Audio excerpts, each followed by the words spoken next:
Hi all. The topic of today's talk is the positron puzzle, solving the mystery of the 511 keV line in our galaxy. So, positrons are the antiparticles of electrons. When a positron and an electron meet, they annihilate to produce two gamma ray photons. And 511 keV is basically the energy of each of these photons. It is also the rest mass energy of the electron or positron. So, I'll start with a brief intro. What I'm going to present today is a part of my work at Mount Stromlo Observatory in Australia. Our region of concern is the galactic center. It is a rich source of high energy particles, and these particles are called cosmic rays. That includes gamma rays, electrons, positrons, nuclei, etc. You may have seen this picture on the right. This is a picture of the galaxy, of the center of the galaxy. You can see this with naked eyes if you are lucky. It consists of it's a bright band with some dark clouds and some fuzzy regions called Messier objects. Now, astronomers like to see the sky with many eyes, that is, many different wavelengths of light. You can see this has X-rays, gamma rays, radio waves, visible light, infrared, etc. And all these variety of bands are useful to map various different physical processes. So, for example, you may know about this 21 centimeter line at the bottom. It is a signature of neutral hydrogen present in our galaxy. And neutral hydrogen gives away this line due to some hyperfine splitting between its two levels. Now, not only light, but we have also seen the galaxy through neutrinos recently, courtesy of the ice cube detector at Antarctica. So the picture at the bottom, it shows you the galaxy viewed through high energy neutrinos. But that is not a concern here. Now look at this high energy gamma ray picture of a galaxy. Just like other wavelengths, notice the bright emission in the equatorial region at the center of the picture. This map is in galactic coordinates. So the equator really represents the plane or the disk of a galaxy. This region is very rich with stars and interstellar medium, so it emits brightly in almost every wavelength.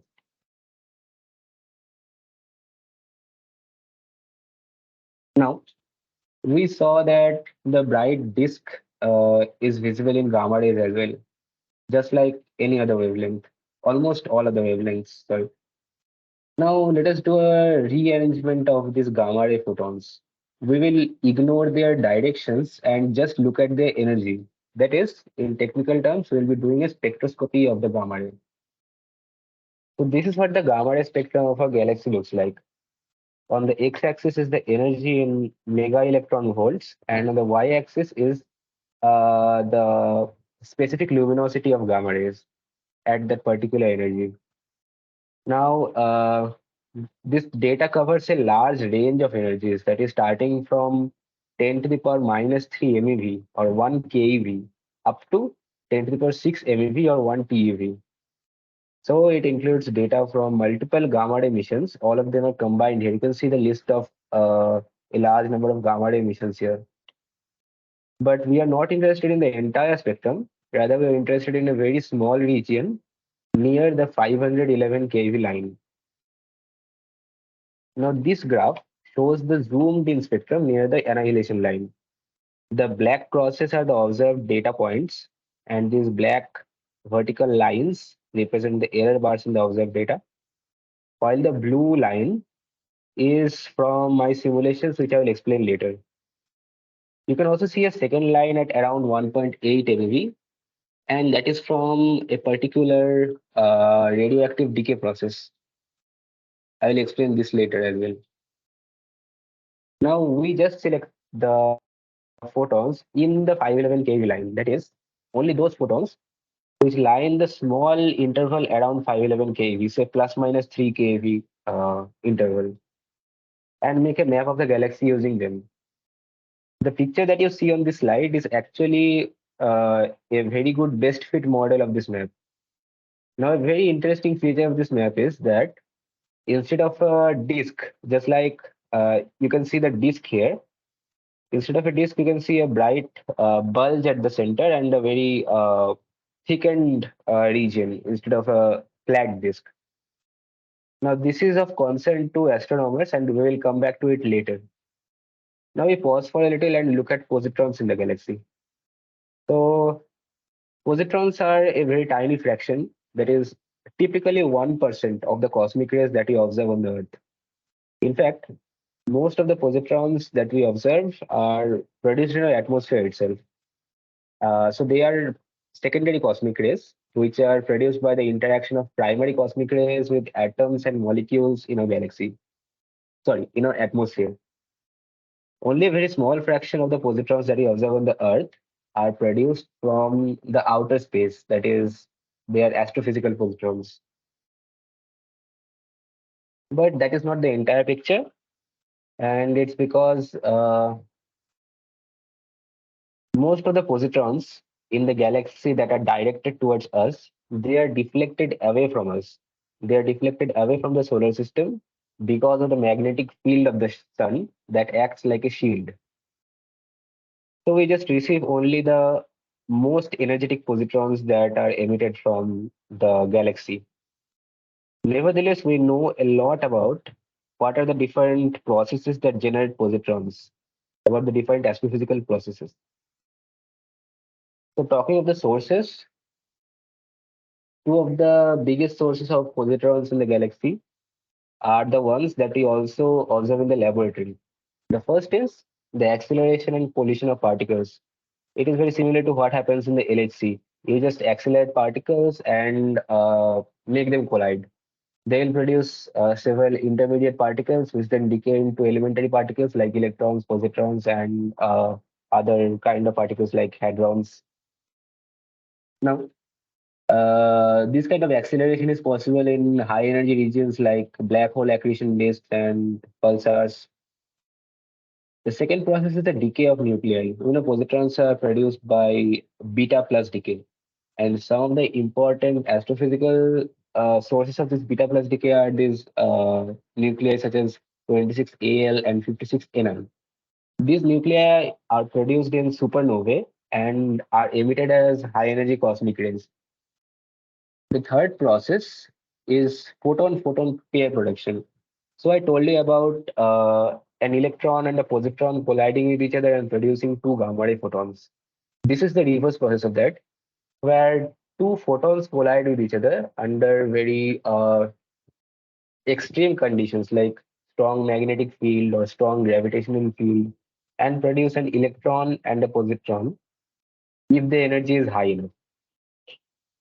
Now, such processes are possible near compact objects like black holes or neutron stars, but this has not been observed in the laboratory. The fourth and fifth processes are hypothetical, that is, uh, our theories predict them, some of our theories predict them, but they have not yet been observed directly. And we are trying to use our observed data to find out if there is any evidence for these processes. So, this evaporation of black holes, that is also called the Hawking. When black holes have a temperature at the surface, and as a result, they emit black body radiation. But that black body spectrum is not only for photons, but also for all other kinds of particles, including electrons and positrons. And we actually expect some of the black holes that are produced in the early universe, these are called primordial black holes, to evaporate quite fast and disappear in a blip today. This black hole started with a mass of some 10 to the power 14 grams, that is estimated, and they are expected to go off today. And although they have not yet been detected, but if they exist, we can see a signature of them through positrons and electrons in a galaxy. Similarly, another important hypothesis that we are trying to test is annihilation of dark matter. A specific model of dark matter called WIMP, which is weakly interacting massive particles. These two dark matter particles can they just annihilate each other, and They after annihilation they produce an electron and a positron. So that can be a source of positrons in the galaxy as well. Now let us come back to the puzzle that we are trying to solve. So the 511 kV line has been known for more than 50 years now, but it poses a big challenge in uh, in two datas here. So first, in two grounds here. So the first one is about the morphology of the 511 kV line. So as you saw the other sources or the other wavelengths, we see the emission to be very bright in the disk. But unlike those, the 511 kV line is very bright in the bulge of the galaxy, and there is no particular feature of the disk coming out here. So uh, it is very opposite to what we expect to observe because a lot of the star formation activity and supernova activity goes on in the disk. So we expect more positrons to be present on the disk rather than the bulge. Another problem is about the magnitude of the line.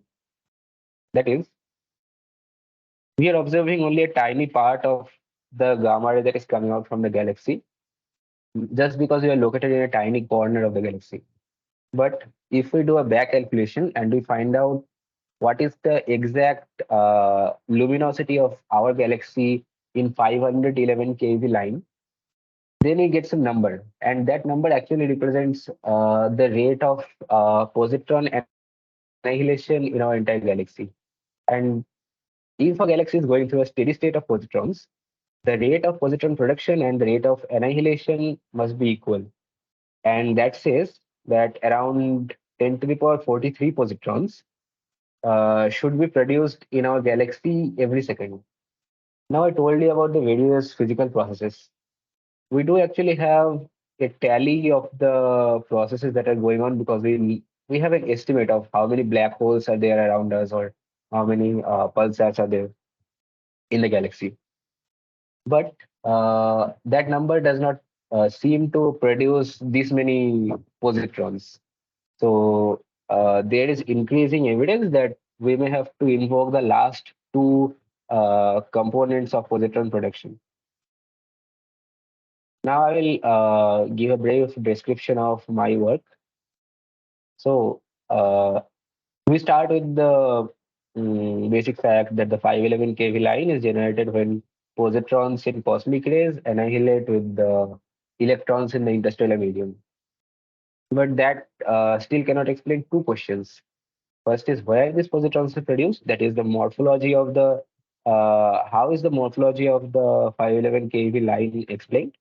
And the second is how are these positrons produced? That is, which physical processes can produce so many positrons per second? Now we are not now in my work we are not very concerned about the first question. Rather, we are trying to answer the second question.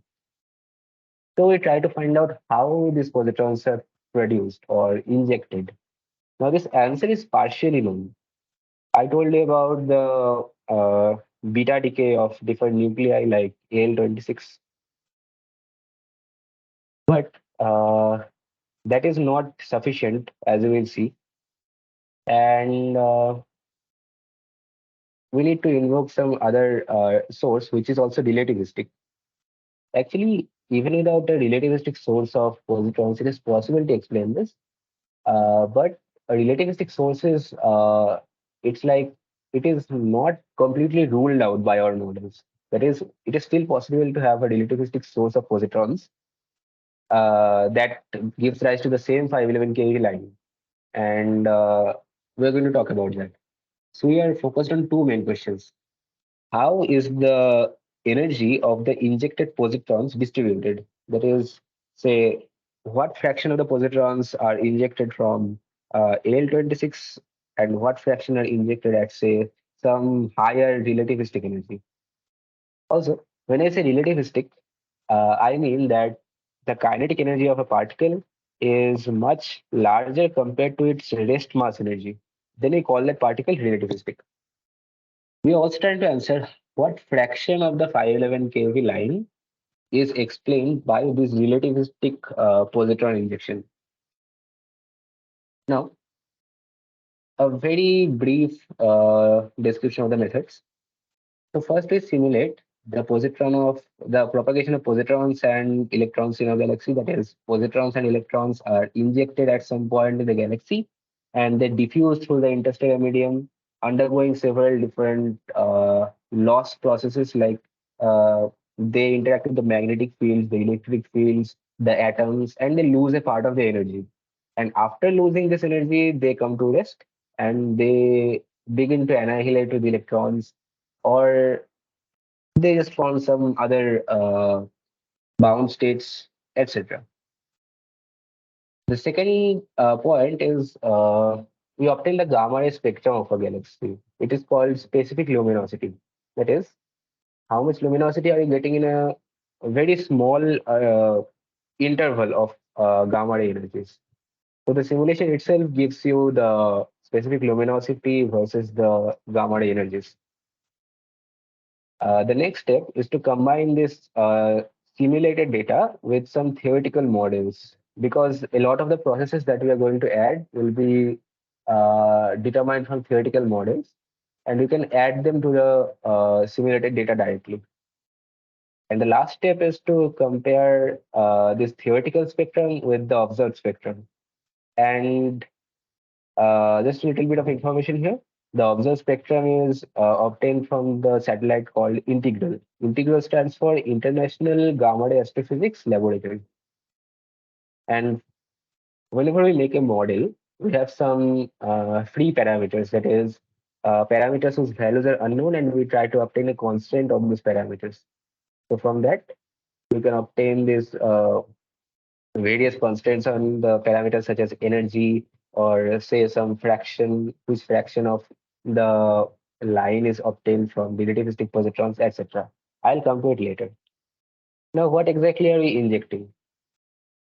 First of all, uh, there are two components of our injection. The first component is the positrons from beta plus decay of the different radioactive species that I told you, like 26Al, then there is 44Ti or 56Ni. And the spectrum of positrons that is injected from those particular decay processes is already known theoretically. So we just use those models and obtain a particular spectrum of positrons, and then we inject those spectrum into the galaxy.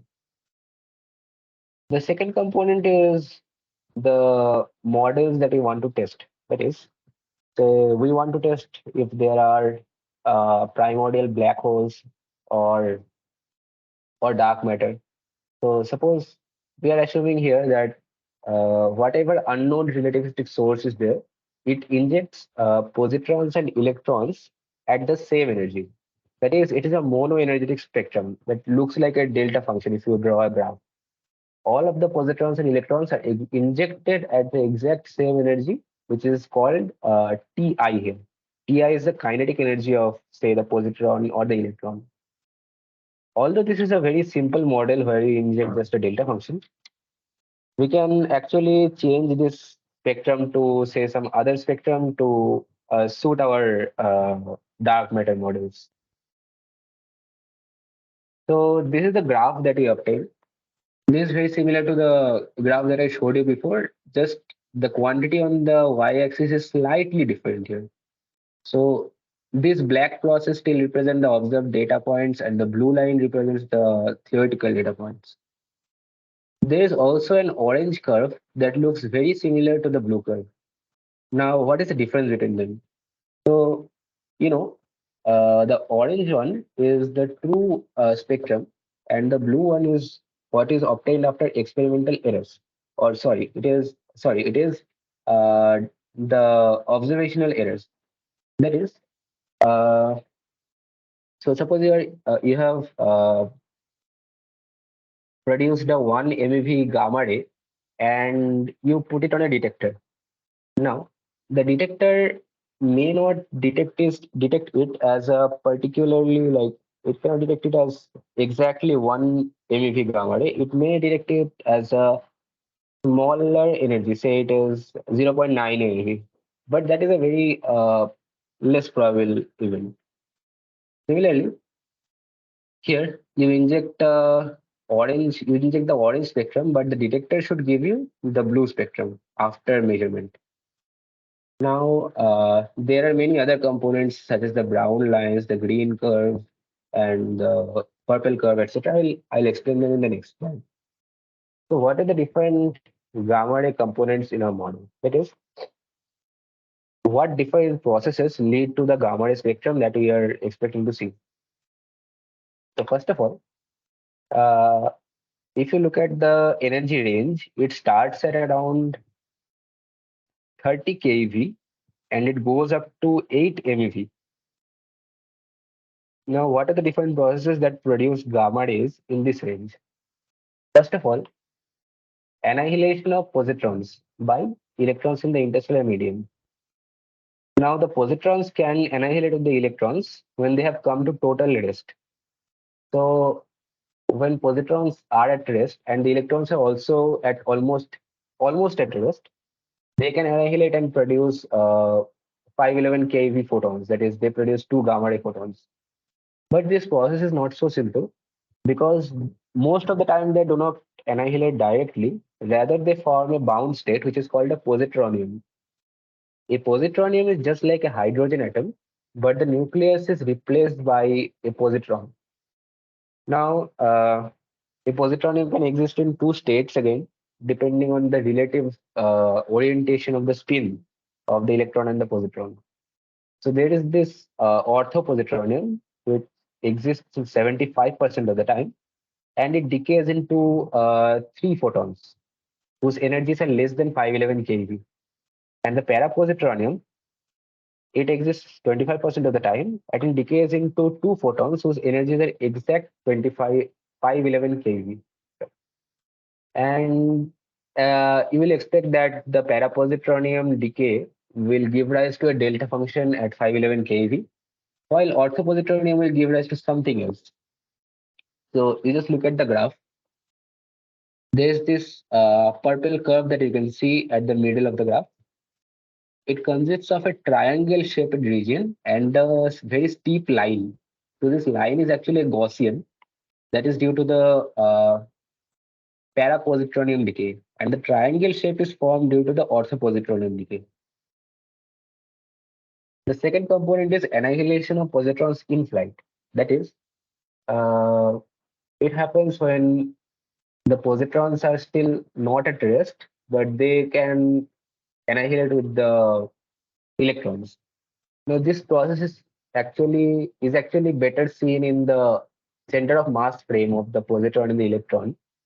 So when you come back from the center of mass frame to the galactic frame, or say the lab frame, whatever, there is actually a Lorentz boost to the gamma ray energies, and as a result, the gamma rays are red shifted and blue shifted. So this spectrum is actually a spread around the 511 keV line. On the lower end, it goes up to 511 keV by 2, that is 255.5 keV. And if you look at the green curve here, the green curve consists of a continuum with a bump at around 250 keV. And that is because after this energy, at energies higher than this energy, there are gamma ray photons due to in-flight annihilation. And below this energy, the continuum is due to the third process, which is the Bremsstrahlung. Now, Bremsstrahlung, it translates to breaking radiation. It happens when a charged particle moves in the electric field of another charged particle and gets decelerated. Its kinetic energy is lost to the environment in the form of radiation, and that is called Bremsstrahlung radiation. Now, electrons and positrons moving as cosmic rays through the interstellar medium, they undergo Bremsstrahlung because of their interaction with interstellar medium particles like atoms and molecules. The fourth component is inverse Compton scattering. So you may have known about Compton scattering, where an electron absorbs a high energy photon and emits a low energy photon. Inverse Compton is the reverse of this, where a very high energy electron absorbs a low energy photon and emits a higher energy photon. So, in order to produce gamma ray photons from inverse Compton scattering, you need some low energy photons. So, these low energy photons are basically the background radiation in the galaxy. So, for example, this could be the cosmic microwave background photons or the starlight photons, and they are deflected by very high energy electrons. Say electrons whose energies are more than 1 TeV. They can scatter these photons and give rise to inverse Compton scattered photons at gamma ray energies. Another component is unresolved point sources. Now, I'll go back to the gamma ray picture of a galaxy. You can see there are some point sources, very tiny point sources, and I think most of them are supernovae. So these are resolved point sources. And when we obtain this spectrum, we have actually removed all those resolved point sources so that they don't interfere with the diffuse radiation. But uh, there are some sources which are much smaller than the resolution limit of our telescope. And as a result, we are not able to completely eliminate them. Rather, we try to include them in our model by adding just a plain power law. So this straight line is actually a power law because the graph is in log scale, and we just add it without any physical constraints on it. The next component is internal bremsstrahlung. Now I told you about pair production. That is, the two dark matter model particles. They just collide with each other and produce an electron and a positron. Now, this electron and positron are produced with the same energy at the same location. This means they are close enough to affect each other's motion. As a result, they can uh, they can accelerate or decelerate the other particle. And due to this deceleration, it actually produces another Bremsstrahlung radiation here. It is called internal Bremsstrahlung. Now, a very interesting feature about this radiation is that this is produced when, say, dark matter particles or say any other unknown particle annihilates and produces this electron-positron pair. We do not need to know the exact physical process that gives rise to electron-positron pair, but still we can produce the spectrum of internal Bremsstrahlung from just knowing the physics, from just knowing the electrodynamics of the electron and positron. And the last component, it's very simple. It is a line at 1.809 MeV, which is produced from the decay of 26 Al. So 26 Al, it is a very stable radioactive species, which is produced in supernovae, and it undergoes beta decay, and it results in 26 Mg. So it is a very important source of beta decay positrons that I told you about before. But the Mg, the 26 Mg that is produced, it is actually an excited state of the nucleus. So it decays to the ground state by producing a gamma ray photon. And this gamma ray photon has this energy of 1.809 MeV. Okay, so before I move on, any questions at this point?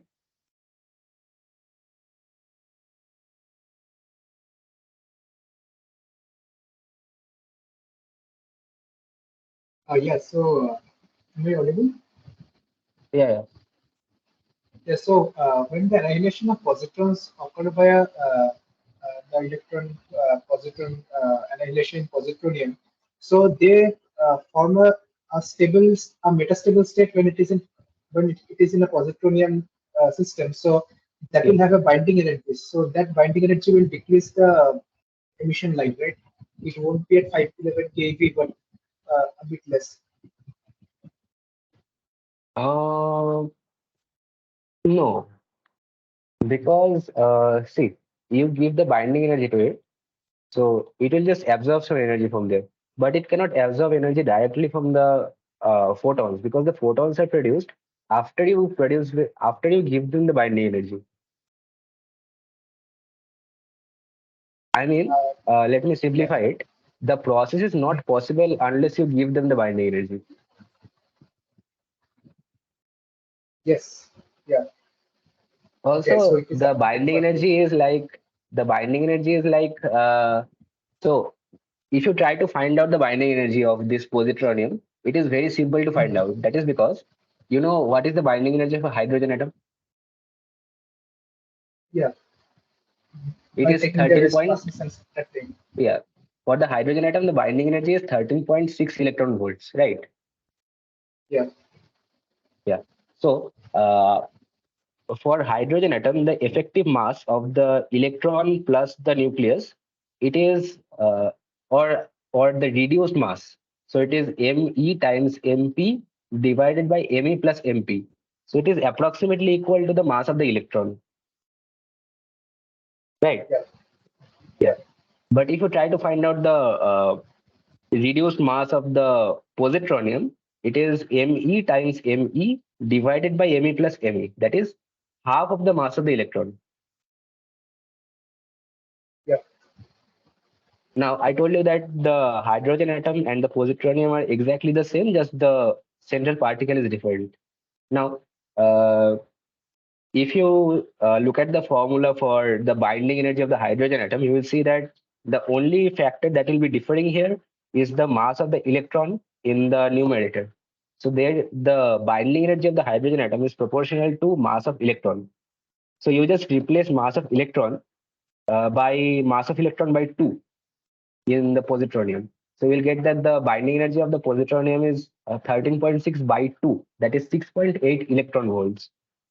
And the energy that Yes. you're talking about is 511 kilo electron volts. So even after you remove 6.8 EV, it is not going to be much of an effect. Yeah. Yeah. Yes. Okay.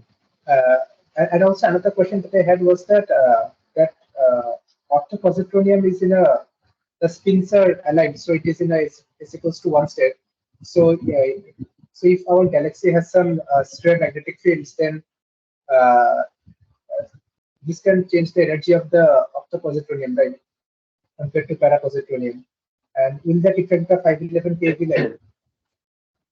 Yeah, I mean there is always some interconversion going on, but this is not a very exact number. This is rather kind of so after the equilibrium has happened, like there is always some interconversion between the two forms in the magnetic field and other fields in the galaxy. So these ratios they may not be the exactly same in every condition, but in the conditions that are present in the inner galaxy, in those Okay, conditions, this is the expected ratio at equilibrium. okay, okay, yeah, Yeah. So any other questions? not from my side. Okay. Anyone else has any question?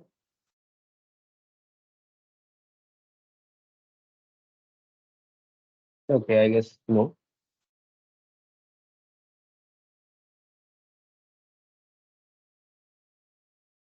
So here is a glimpse of the results that you obtained. So this is actually slightly difficult to understand if you are not like if you don't have taken a course in probability. But I will explain it to you in simple terms. So this is kind of a matrix, and this matrix has 4 rows and 4 columns. The upper diagonal column, sorry, the upper triangle is omitted because it is the same as the lower triangle. Now, in the matrix, the 4 rows represent 4 different free parameters of our model. Similarly, the 4 columns represent the same free parameters. Now, suppose you consider a particular element of the matrix, say 1 comma 1. Now, the first parameter is log Ti. Ti, as I told you, is the kinetic energy of the positrons or the electrons that is getting injected at the relativistic energies. So Ti is measured in keV, and you can see its range is from 5.2 to 6.8. So it means that this log Ti in keV. So 5.2 means 10 to the power 5.2 keV. That is around 200 MeV. Similarly, if you have 6.8, that is nearly 7. So 10 to the power 7 keV, that is almost 10 GeV. The second parameter here is FREL. The third is F beta, and the fourth is F26L. These are three fractions. These tell you what is the contribution of this particular positron component in the 511 keV line. That is, if FREL is found to be 1, it means the entire 511 keV line is produced only from the annihilation of those positrons which were injected at the relativistic energies. If F26L is 1, it means all of the 511 kV line is produced by positrons that are injected by the beta decay of 26L. Similarly, if beta represents what fraction of the line is produced by beta decay processes other than 26L, for example, 44 Ti or 56 Ni. Now, this graph, the graphs in the diagonal, they represent the histogram of a particular parameter.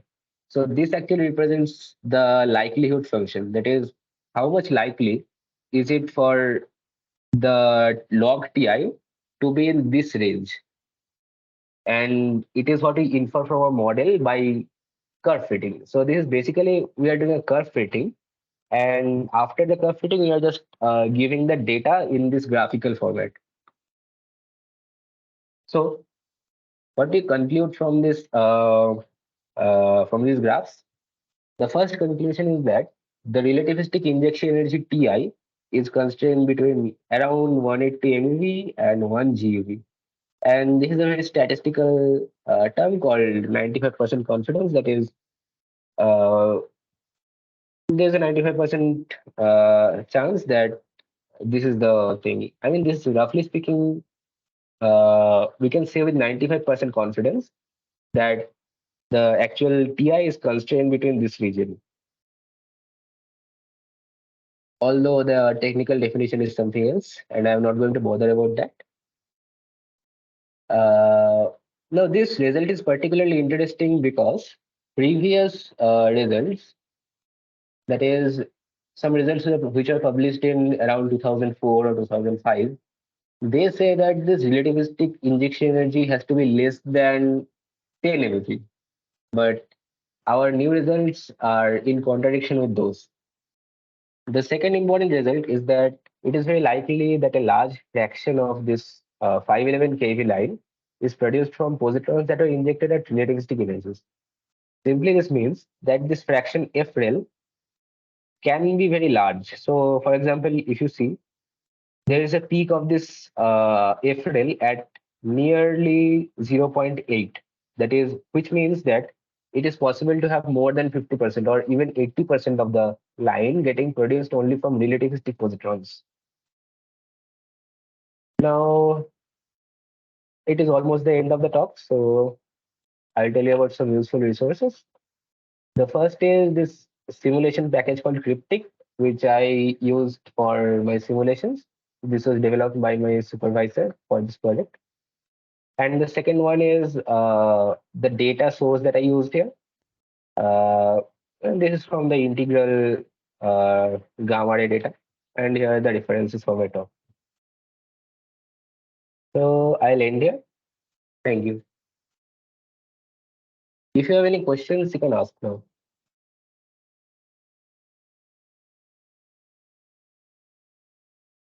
Yeah, thank you.